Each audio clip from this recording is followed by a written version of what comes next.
Welcome, curious souls, to another journey on our podcast. Today, we're delving into the intriguing realms of subtle energies that swirl all around us. Often, we don't notice them, but they are deeply and profoundly affecting our lives. Today, we're going to explore the idea and the concept of energy vampires and psychic protections for ourselves, obviously. This is a topic that, although it might sound like a plot of a mystical novel, is deeply rooted in our daily interactions and well-being. And this idea, this concept, this belief goes across cultures and generations. Now, energy vampires, unlike the creatures of the night, don't drain your blood, but they do drain your vital energy. And these energy vampires usually leave you feeling exhausted, anxious, or just drained. And I know we all have our experiences with somebody that we're just like, I feel exhausted every time I talk to them. And you can't figure out why, because they're not doing anything obvious. Now, these people could literally be anyone, a coworker, a friend, even a family member. And oftentimes they don't even know that they're siphoning your emotional resilience or your spiritual strength. But recognizing these interactions is the first step in reclaiming your power and your vibrance. Don't worry. For us, we illuminate the shadows cast by these energy vampires. We are also going to discover an arsenal of psychic protections, things that you can do to protect yourself, not only from energy vampires, but from actual negative energy that's being actively directed towards us. Techniques and practices that range from crystals to visualizations, from grounding exercise to energy cleansing rituals. All these are going to be designed to safeguard your chi, your inner light. So today's episode is a journey of empowerment, a guide to recognizing the unforeseen forces at play, and I'm going to be equipping you with the knowledge to protect your energy. But first, let's do an intro.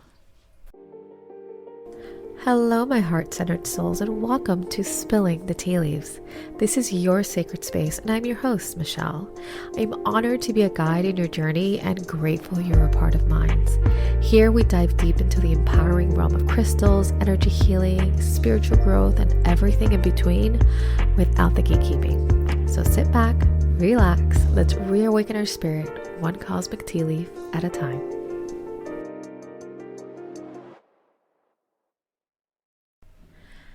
As you go on this spiritual journey and you begin to explore your energy, you will automatically start vibrating at a different level. Now, this is not to say that we are going to feed into a spiritual ego, because spiritual egos are very, very real. It's the idea of, oh, I'm so much better than them because I am vibrating high. Or it's the idea that you feel superior to somebody because you are a different part of your journey. We don't do that here. I always suggest to check yourself before you wreck yourself. We are a community. We are all on different paths, on different journeys. And I always encourage folks to support each other, right? Acknowledge that I am just a small piece of this larger whole. You are having different experiences from me. One does not make the other better. Okay? But within all that, there are what we refer to as energy vampires. I can tell you a story. When I lived in Barbados, I worked with a lady. We are going to call her Patricia. And Patricia was an older lady. we were hired for the same position, and the way it worked in that office was whoever got to the office first, so whoever arrived to the position first, would be able to claim. It was a desk inside an office, like sealed off from everybody else, or a desk outside of the office. I don't know why they set it up like that, but it kind of did look like one is above the other. One was like an assistant to the other, but you were able to switch back and forth, depending on if somebody was scheduled that day or not. It's an ego thing, I thought, most of the time. Anyway, whenever I would see Patricia, she was I would feel so drained, because she would always come in with a bad story, or something horrible that happened, or something she didn't like, or somebody that she didn't like and she had an interaction with, and she would come in and then she would start complaining that people would seek me out for help versus her. People didn't like talking to her because she did not have good energy. She was sort of like a Debbie Downer, and every day I dreaded seeing her, because I would feel, even if we didn't talk, I would feel absolutely emotionally drained from her. On top of that, she complained about me a lot to our boss. And one day we were having a meeting, and he had his screen up on this massive board, so we were able to see his computer screen on this board, because he was talking about, I forgot what, but he was sharing his screen. Anyways, up pops up a meeting scheduled, meeting with Patricia 11:30 about Michelle. I'm Michelle. And everybody saw it, and everybody looks at me, then looks at her, then looks at him, and then back at me. And I calmly, closed my notebook, because we were done with our meeting, and I walked away. Later, I did email him and said, hey, I'm not going to pretend that I didn't see the message pop up. Please, if there's anything that you would like to discuss with me, let me know. And he said he'd come up to my office. Yeah, let's talk about stuff. And the whole time she was complaining about me, saying that people seek me out over her, that she feels she feels less than me, that she feels that she is not important.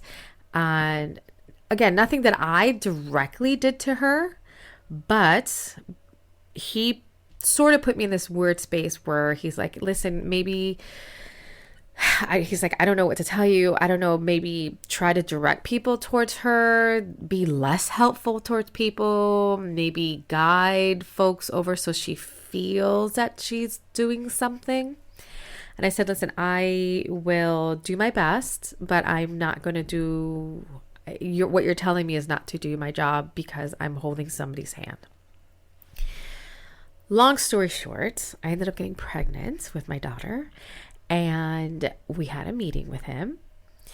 We sit down, and that meeting, I was going to ask that me and him have a private 10 minutes after the meeting together, but we sit down, and Patricia says, so you're not going to tell him? And I'm like, I'm sorry? She goes, she's pregnant. Okay, she's pregnant. And she starts giggling. My jaw was on the floor. I was shocked. I could not say anything, because this lady not only announced my pregnancy to my boss, right? But completely, she had no idea what I was going to tell him. I was still in my first trimester. I didn't say anything. I let her talk the rest of the meeting, only interjecting when I had to.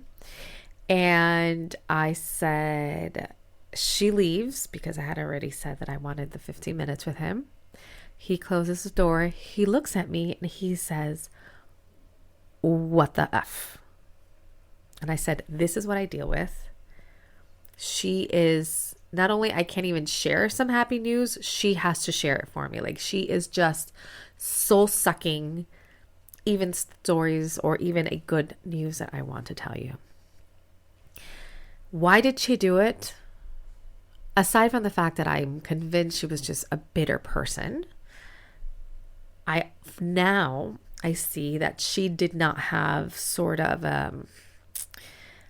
she could not tap into her own light or her own life force energy, so she hitchhiked off other people's energies.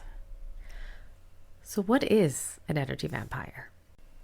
In the simplest terms, imagine you've had a long, enjoyable day and you're feeling pretty good. You're in your groove. You're grounded. You are walking on sunshine. Then you hang out with that friend, colleague, or even that family member for a while. And then by the time you leave them, you are inexplicably exhausted, emotionally drained, and maybe even a little bit moody. It's like someone let out the air out of your tires. Now, this person didn't do anything obvious. They didn't ask you for money or help you move furniture or anything else. But instead, without realizing it, they drained your energy. That's what an energy vampire does. They are people whose interaction with you somehow leaves you feeling absolutely depleted. Often energy vampires, they're not mean or malicious or not doing something on purpose, but sometimes it might be going through a hard time and leaning too heavily on you for your support. Or they have this like naturally overwhelming personality, and recognizing these dynamics is really important when it comes to maintaining your own energy and emotional health.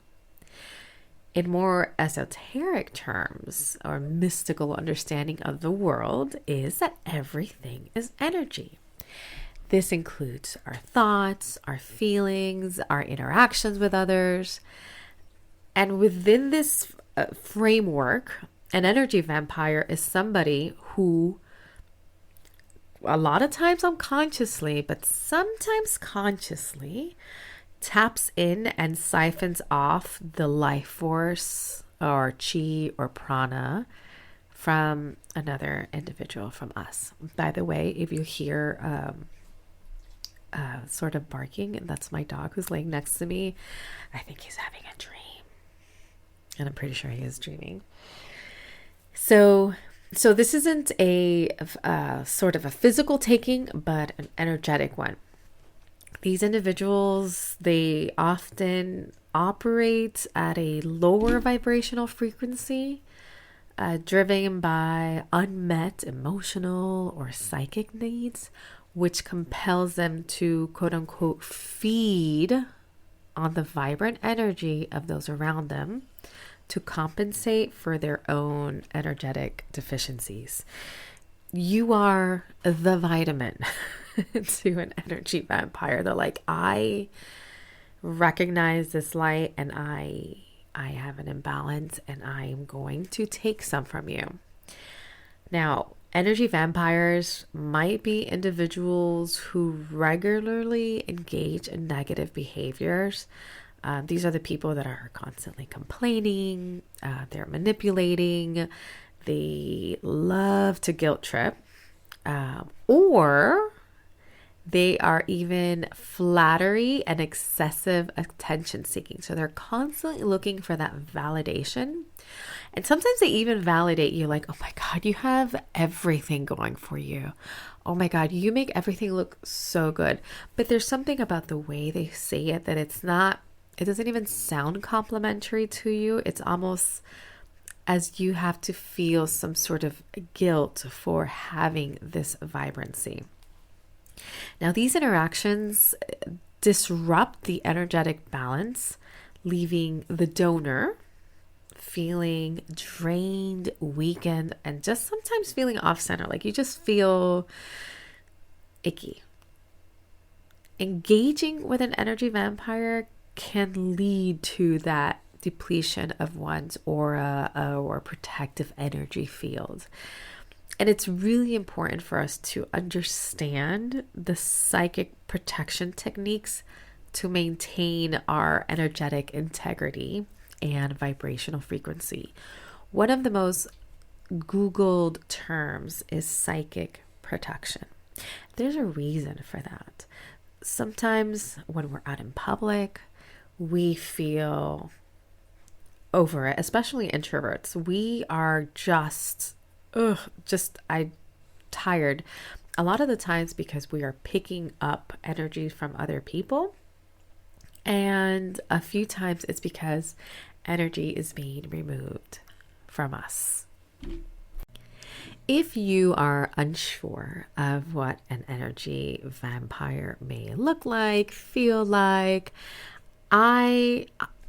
full disclosure, I am a true crime watcher, reader, listener. So not to the extent of where I start obsessing over a crime. I've seen that a lot with people who listen to like true crime podcasts. I actually have had to adjust my true crime podcast listening because sometimes the community there don't understand that it's actually a tragedy. I'm super interested in the mindset of the criminal. So currently there is a case going on with a lady named Sarah Boone, and she is accused of killing her boyfriend by zipping him up in a suitcase. And I use the term accused loosely because she recorded herself doing it. So this was back in 2020 and it's 2024 and her case still hasn't gone to trial. But through the availability of everything on the internet, you can see from the moment she called 911 to the moment that the police arrived to the interviews, the subsequent interviews with her ex-husband, with her landlord, with her neighbors. I mean, just everything is available online. And the way this woman is described, the way she even interacts with the police, and even just watching her online, you can see how she not only drained the life of the victim, but drained the life of her ex-husband. She wasn't working. She was an alcoholic. And now she has gone through 8 court-appointed attorneys, and they've all quit on her. They said they irreconcilable differences. They can't work with her. She's insulting to them. And not only that, but she writes the court 58-page letters. So she writes the judge 58-page letters. And even the letters are just soul draining, so emotionally demanding. And you see her and you're just like, this lady is a lot. It's a lot. So she, to me, is an example of what an energy vampire can look like. And her husband, when you hear her ex-husband speak, he says, I try to help her a lot. I give her a lot of support. I give her extra money. She forgets to pick up my son at school, but I forgive her. I call her to make sure that she's on time. I call her to make sure that she didn't forget. Sometimes she forgets. Sometimes she'll call me to pick him up. So you can see how she slowly drains the life out of everybody around her. Her neighbors complained about her. So if you're interested in seeing somebody online that I believe is an energy vampire, Google Sarah Boone. If you go on YouTube, I will warn you that the video of her ex-boyfriend in the suitcase and him begging is on there. I avoid it. I don't watch it. It turned my stomach. So if you happen to see it, fair warning. Unfortunately, it is available online.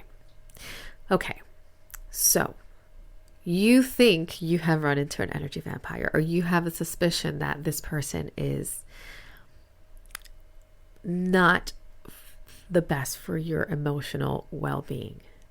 What are you looking for exactly?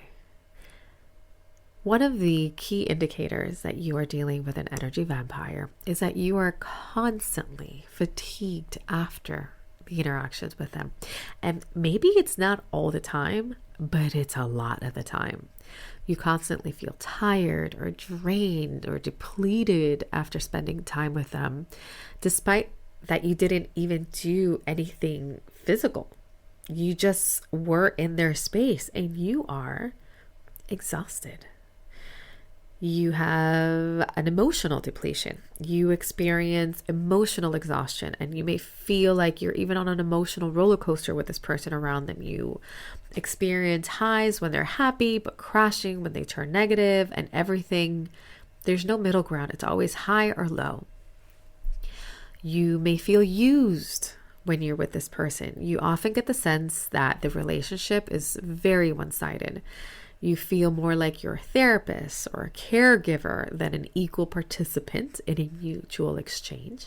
So if you have that friend that only calls you when there's problems, or only calls you when there's bad news, or only calls you when they need help, and you're like, I'm drained. Like, I don't want to pick up the call because I know they're going to need something. Negativity, they are always focusing on their problems, they're constantly complaining, or they're having personal issues, and they rarely talk about any positive experiences or solutions or even gratitude. They are not thankful for anything. They are just constantly complaining about what is going wrong in their life. A lot of the times, energy vampires also lack boundaries. They do not respect your boundaries. They may call at inappropriate times. They overstay their welcome. They demand attention and energy without any consideration for your needs. This is something that the Sarah Boone has, where she does not give a flying fajita if you have other clients, which is why she's gone through 8 attorneys. She wants you to be on call all the time. Doesn't matter if you place healthy boundaries. This person wants your attention whenever they think is appropriate. Even if you set the boundaries, they're going to violate the boundaries every single time. Sometimes we even have physical symptoms. Apart from the emotional or energy depletion, we have physical symptoms like our headaches, our heads hurt, we got headaches, stomach aches, or we just generally feel uneasy. For me, the headaches are a big one. When I'm with somebody and my head starts kicking off, it's just, I need to remove myself. Sometimes a little more subtle, but we start having this like generalized anxiety or this feeling of dread at the idea of meeting them or receiving a call from them or a message from them. All of a sudden we're like, oh my God, please, I hope they don't call me today. Oh my God, I hope I don't see them today. They can guilt trip you. They often manipulate you through guilt, making it really difficult for you to say no to their demands. Or when you try to give space or try to distance yourself, they make you feel guilty. Like, hey, you never call me anymore. Or, you know what, you owe me. Remember 5 years ago, I let you borrow that pencil? Can you take me to the airport? Yeah, my flight's at 2 a.m, but you owe me. And you can't even pull yourself away because they are going to make you feel guilty. And then you end up feeling guilty. They are attention seeking. Energy vampires crave attention and validation. They are often dominating conversations, making everything about them, or behaving dramatically to ensure that the spotlight remains on their needs and their problems. So if you have a problem, their problem is bigger, and we're going to talk about theirs. You're not that important. They are going to be the center of attention all the time.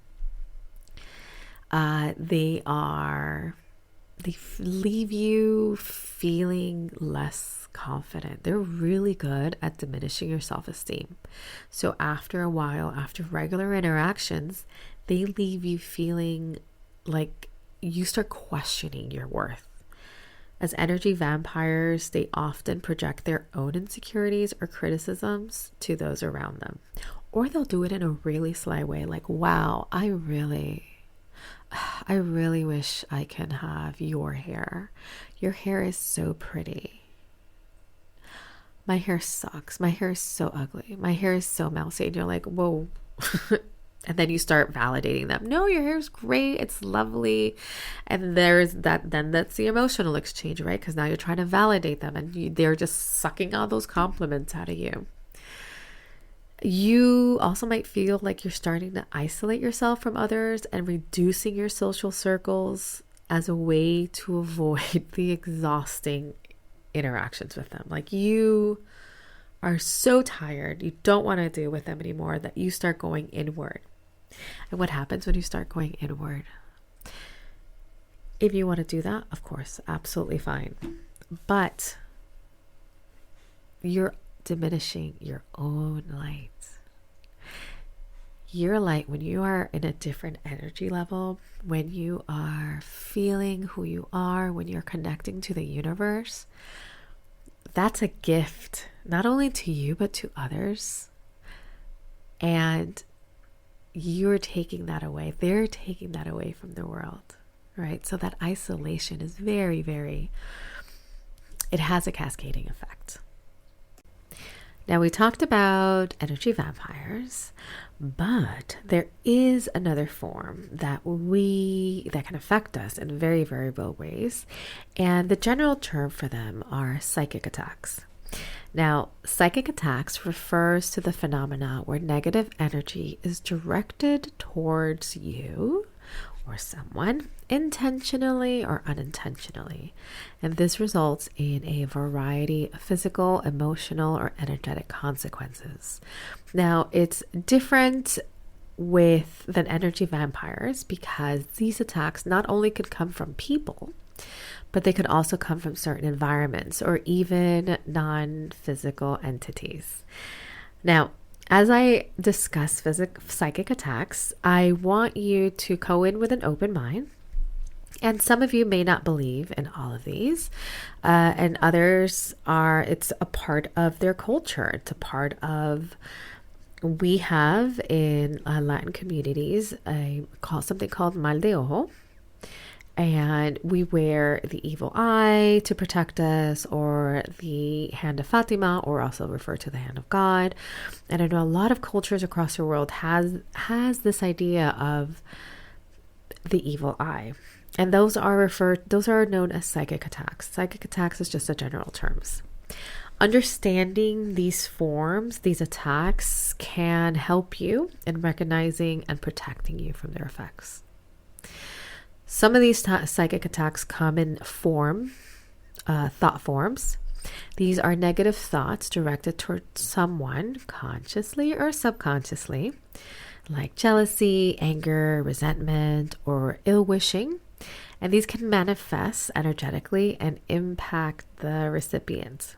Thought forms can cling to the person's aura or energetic field, causing disruption and discomfort. So that friend that is sort of kind of really extra jealous of you and really focuses that negative energy towards you, if you are not protected, if you are not cleansing, can have real effects on your person. There's emotional poisoning, similar to thought, but more intense. This involves a projection of strong negative emotions towards an individual. It's like being on the receiving end of a concentrated dose of someone's anger, hatred, envy, which can also create emotional turmoil and energetic imbalance. Psychic courting. If you've been around this podcast long enough, you know what I am about to say. Cutting cords is important. Muy importante. Cords, they are energetic connections between individuals. They usually form through intense emotional or spiritual interactions, but there's a misconception that it has to be two ways. That you have an emotional connection as well as them, and that forms this cord. But no. If you're somebody like me, for example, I have a podcast. I'm pretty open about showing my face online. I record these all the time. I do lives on Instagram. Make sure you're following me. Remember, love. I am very active within the community, but I don't see a lot of you guys. I know I've made friends and I've grown this community, but there are a few that I don't. And these are connections that people create with me that I am not aware of. And these psychic attacks can occur when these cords or these conduits, they become conduits for draining energy or sending harmful vibrations from one person to another, often without the sender even being consciously aware. The kids have a word for it, and it's called a hater. And that's a real thing. It's a very real thing. You can be out in public and maybe you are wearing an amazing outfit and you feel good, you look great. And then there's this bitter person who's just like, oh, she thinks she's all that. That is a cord. That is somebody who connected with you through a negative emotion and they are draining your energy. Without them being aware of it, without you being aware of it, but it does have real effects on your person. Now, there's also the idea of curses or spells. In various traditions, there are practices that does involve the casting of cursing or hexes or spells intending to harm someone.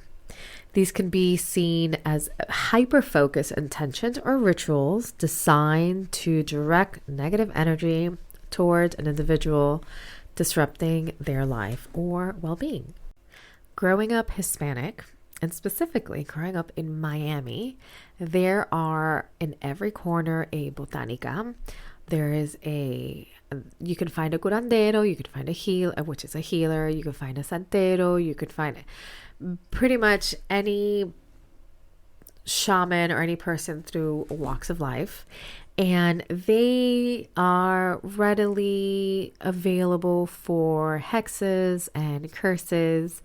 And the fear within the community, for those who believed, was that they need protection from hexes of their enemies. Now, how often do really people go and buy hexes or do hexes or curses for people? Probably not that often, because hiring somebody to do that is very, very expensive, but the fear was there.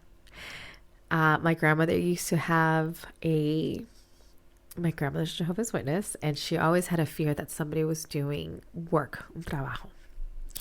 And my father, who had a very horrible reputation for dating less than reputable women after he divorced my mother, and they would leave these items at my grandmother's house enough for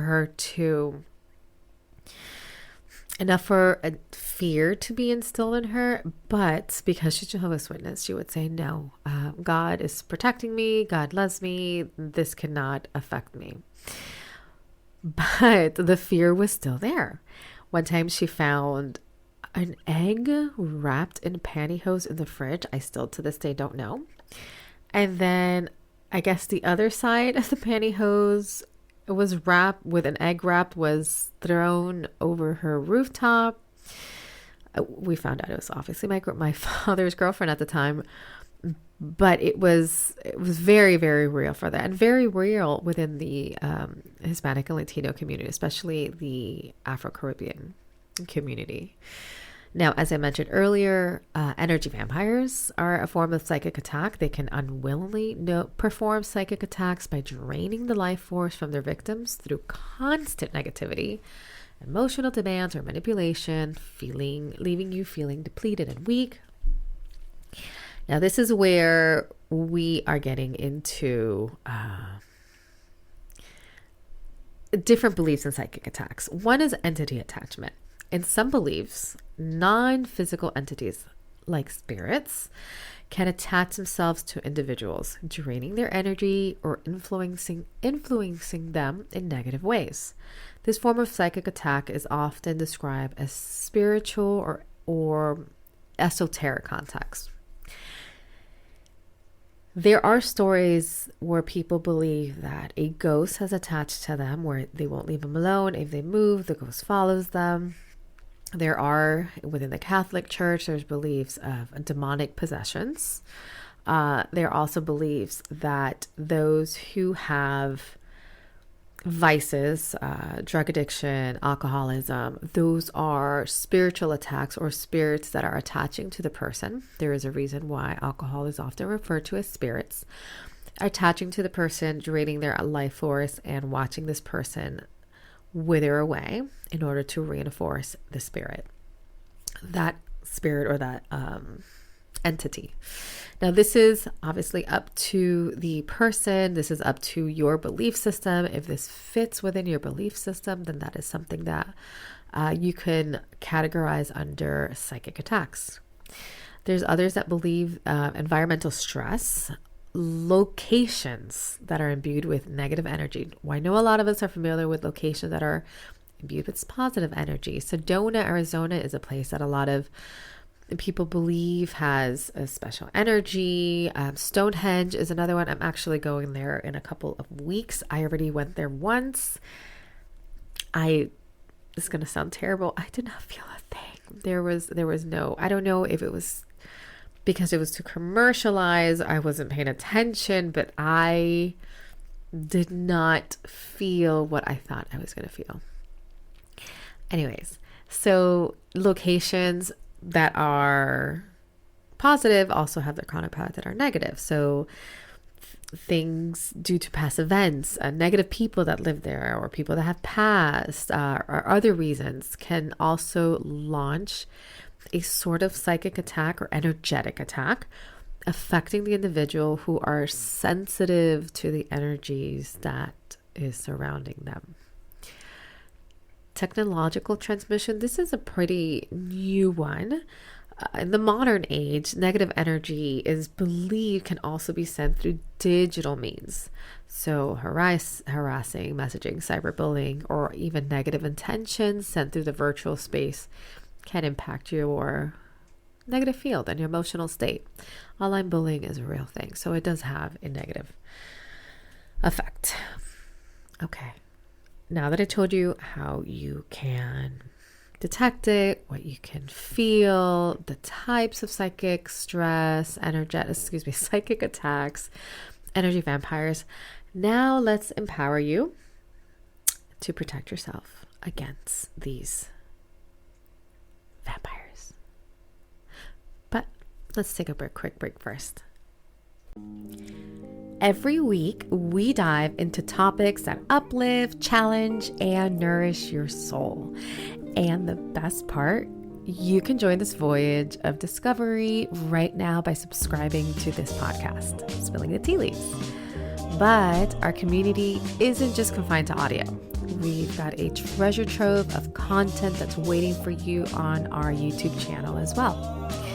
By subscribing on your favorite podcast platform and following us on YouTube, you're not just supporting the show, you're helping us reach other amazing individuals like you through the magic of algorithms.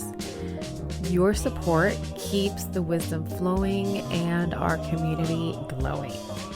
Spilling the Tea Leaves is really more than a podcast. It's a movement of compassionate souls on a quest for deeper understanding. And I'm so happy that you are alongside with me. Thank you so much for being an essential part of this journey. Keep radiating love. I know I scared you enough. Totally fine. I just want to make sure that you have the information and know how you can protect yourself. So my favorite measure against protecting against psychic attacks or energy vampires is crystals. I love crystals. I'm a Taurus sun with a Taurus moon and Scorpio rising, which means I'm pretty grounded and pretty chill until I'm not. But crystals are pretty easy and it's very passive for most people to protect themselves and to kind of push that energy back towards the other person. Now, a lot of times people ask, well, what do I do with the crystal? You can hold the crystal You can put it in your pocket. You can have it in your hand. I love crystal jewelry. I have a couple pieces on my website that I've created that are Reiki charged. And they have very specific intentions in mind. If you want to take a look at it, it's at rememberlovehealing.com. Or when I work, I keep certain crystals on my desk. And a lot of these times I switch out the crystals, but the one that stays on my desk, well, there's two. One is smoky quartz, and smoky quartz is, to me, hands down, the best crystal for these intentions. Smoky quartz is super grounding. So you are tethering yourself to this earthly plane. Smoky quartz provides almost like a bubble or a shield of protection for the wearer. And it transmutes almost, keyword is almost, unlimited amounts of negative energy. So as you're standing there and these attacks are coming your way, it is absorbed by smoky quartz and turned into positive energy or just neutral energy. It's going to grab it so it doesn't affect you. So number one, hands down, always tell people to wear it, is smoky quartz.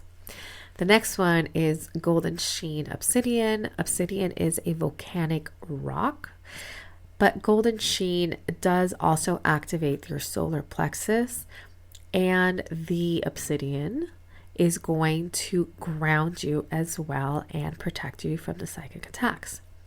Black tourmaline, very grounding, also offers protection. Black tourmaline, a lot of people are really sensitive to it. So if you find yourself sensitive to black tourmaline, and when I say sensitive, it causes insomnia or lack of sleep if you wear it too long, or if it's in your vicinity when you're sleeping, you could always pair it with rose quartz. So it's going to subdue those side effects while still giving you the full effects of protection and grounding.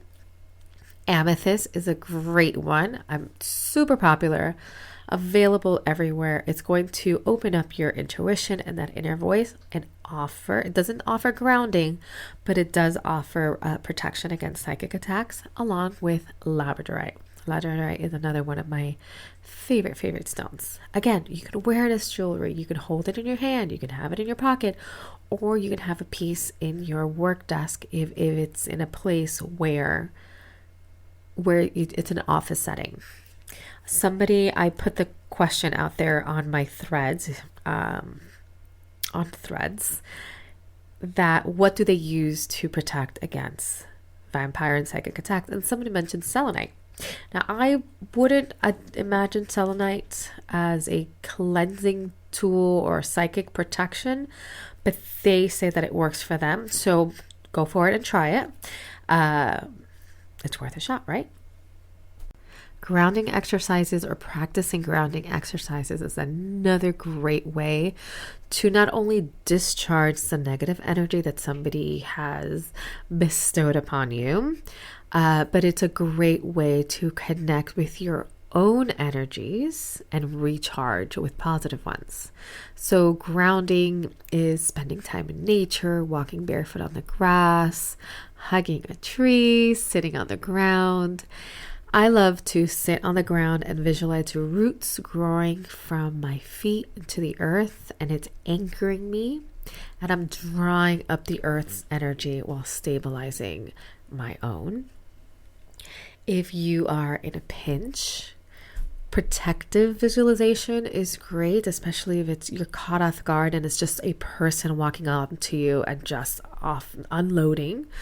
You can visualize a bubble or a shield of white light or pink light. I like the pink light because it is protective, and it gives me that loving vibrational energy while also providing the other person with that other vibrational energy.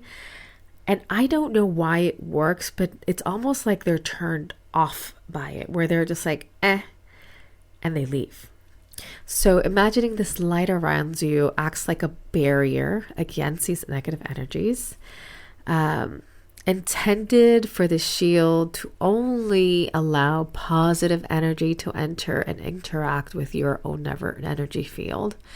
I was taught a trick a few years ago about putting mirrors around me. So reflecting that negativity back to its source, sort of safeguarding you from harm.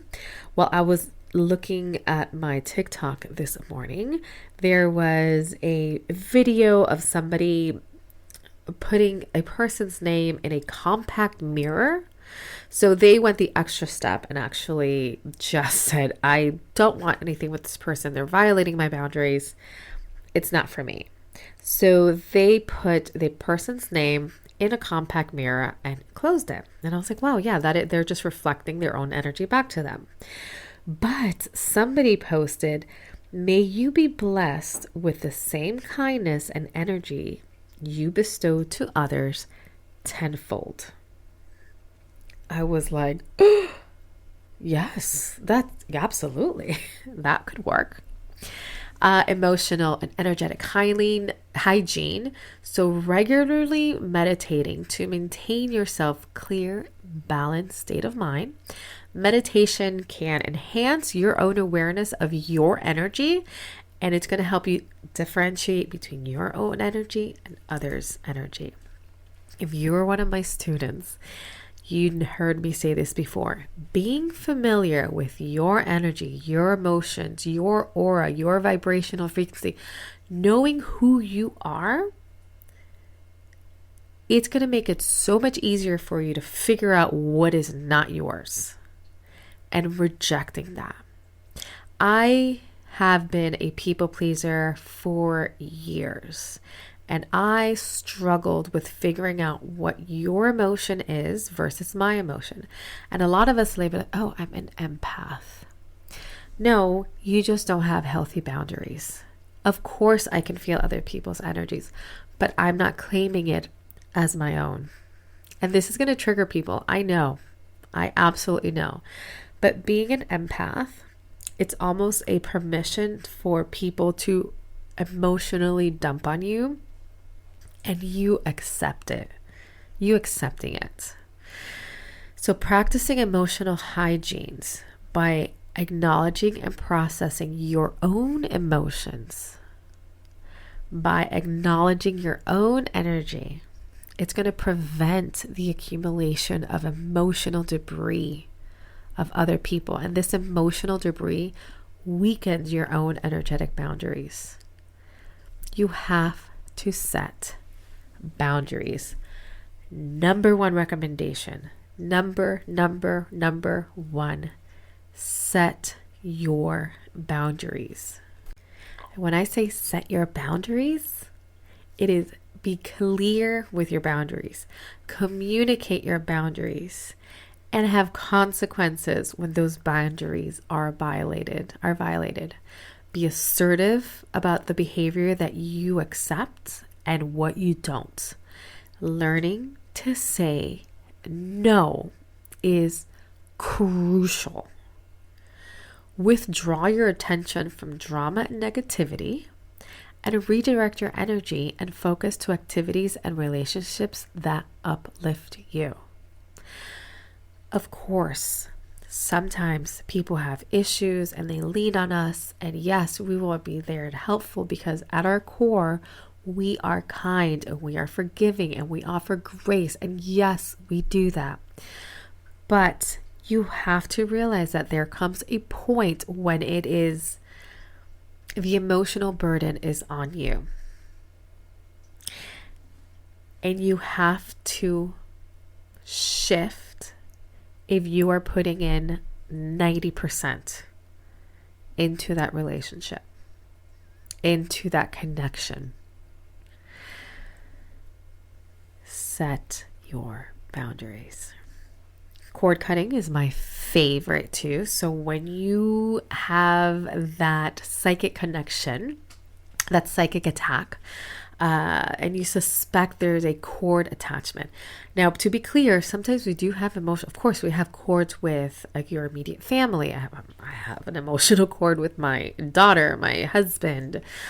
We have friends that we have these emotional connections to. And yes, those cords are fine because it's reciprocal. It's a loving relationship. It's something that uplifts us. It's something that we accept. But these negative cord attachments, think ex-boyfriend, think ex-girlfriend, think ex-friend, ex-partner, ex-business co-worker. You have to cut those cords. Sometimes it needs more than 1, 2, 3, 4, 5 cord cuttings. Visualize the cord between you and the other person. Then using an imagined knife, or my favorite are my imagined scissors that I do with my hands, sever the cord. The cord is at your soul, usually at your solar plexus. That's where we get that connection from. I don't know if you ever notice sometimes when you are really upset and you're talking to somebody and the first thing you do is you cross your arms right at that center space, that solar plexus. It's because we're protecting our energy. We are trying to sever that cord. We're trying not to give in too much to that other person. So cut the cord. Some say you seal both ends with light. Do what works for you. It's the intention. Affirm your intention to release unhealthy connections and say, I like to say, I am cutting cords. I am releasing this energy, severing what no longer serves me, and recalling back my power. And I'm recalling back my energy. Energy shielding techniques, like I mentioned, using stones, crystals, obsidian to absorb those attacks.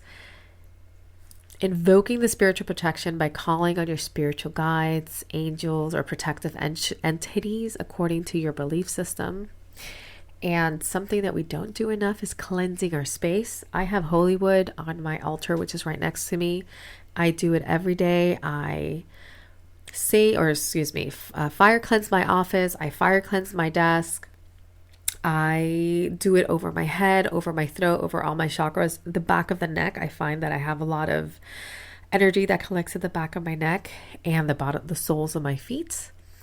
And I cleanse that space and I ask that it be replaced with positivity, with love and abundance.